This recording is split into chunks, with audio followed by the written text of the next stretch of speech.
오늘의 사연.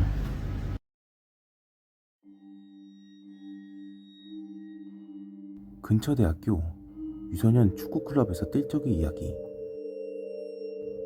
아마 초등학교 저학년 무렵이었을 것이다. 참고로 축구는 예나 지금이나 영 잘하는 편은 아니다. 여름방학 합숙으로 깊은 산속에 있는 숙소에 가게 되었다. 잘 기억은 안 나지만 녹음이 무성하게 우거진 것이었다.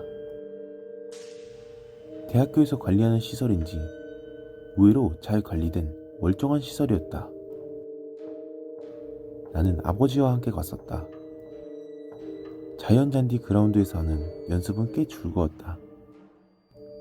밤에는 책장에 꽂혀있던 베르세르크를 읽었던 것 같고, 무서운 이야기는 여기부터. 셋째 날 밤에 담력 시험을 하는 게 이 여름방학 합숙의 연례 행사 같은 것이었다. 매년 기획 내용도 바뀌는 것 같은데, 그 해는 금지된 방에 들어가서 10분간 버티기였다. 어렴풋한 기억이나 다소 다른 게 있을지도 모르지만 대략 그런 느낌이었다. 지금 와서 생각해보면 그 방은 클럽 코치용 개인실로 다다미 6장 정도 크기의 벽장이 있었던 것 같다.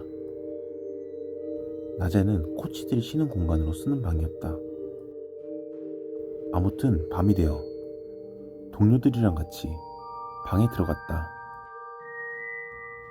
방 안 여기저기에는 부족이나 집중형 같은 그럴듯한 장식이 잔뜩 되어 있어 어린 마음에 엄청 쫄았었다. 그 무렵에는 귀신 같은 거 잘 믿고 있었으니까. 지금 와서 생각해보면 분명히 만든 티가 팍팍 났을 텐데도 당시 나에게는 충분히 무서운 거였다. 동료 모두가 방에 들어와 작은 목소리로 서로를 격려하며 우리는 둥그렇게 모였었다. 코치가 문을 닫는다. 견뎌내야 하는 10분 동안은 절대 목소리를 내서는 안 된다. 는 규칙 때문에 다들 입을 다물고 그대로 둥그렇게 서서 움직이지 않고 있었다. 한동안 바깥 벌레 소리만이 들려왔다. 하지만 체감으로 2분 정도 지날 무렵부터 벽장을 쾅쾅 두드리는 것 같은 소리가 들려오기 시작했다.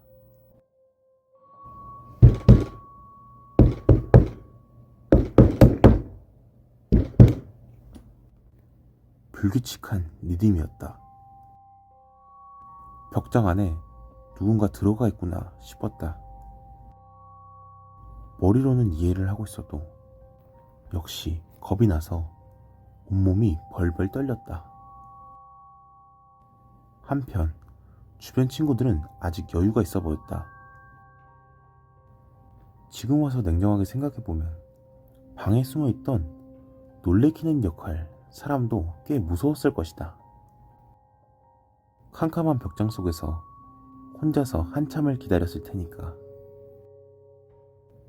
쾅쾅거리는 소리는 마치 문을 발로 걷어차는 것 같은 소리였다.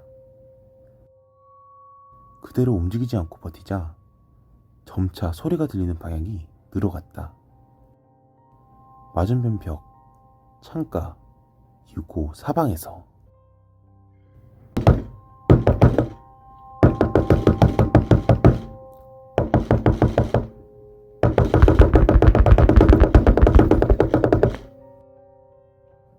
그러는 사이 소리는 리듬도 뭣도 없이 마구 두들기는 수준이 되어버렸다. 이쯤 되니 주변 녀석들도 다들 겁에 질려 몸을 벌벌 떨고 있었다. 문을 걷어차는 소리는 이미 문을 때려 부수려는 듯한 수준까지 심해져 있었다. 체감으로는 한 7분이 넘었을까? 문이 열린 순간 거짓말처럼 소리가 딱 멎었다. 코치였다. 평소 보지 못한 심각한 얼굴이었다. 도망쳐라! 그 말 한마디에 우리들은 둥글게 서 있던 걸 풀고 앞다퉈 방을 뛰쳐나왔다. 나는 맨 앞에서 달려나가 아버지에게 달라붙어 울었다. 울지 않은 녀석들도 상당히 불안한 얼굴을 하고 있었다. 그날 담력 시험은 그대로 중단됐고 코치의 명령으로 모두 평소보다 일찍 잠에 들었다. 이튿날 아침 코치에게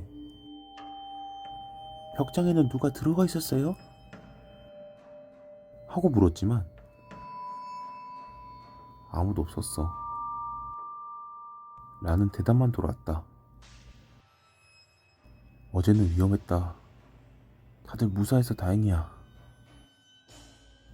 라고도 말했다. 생각해보면 그 방,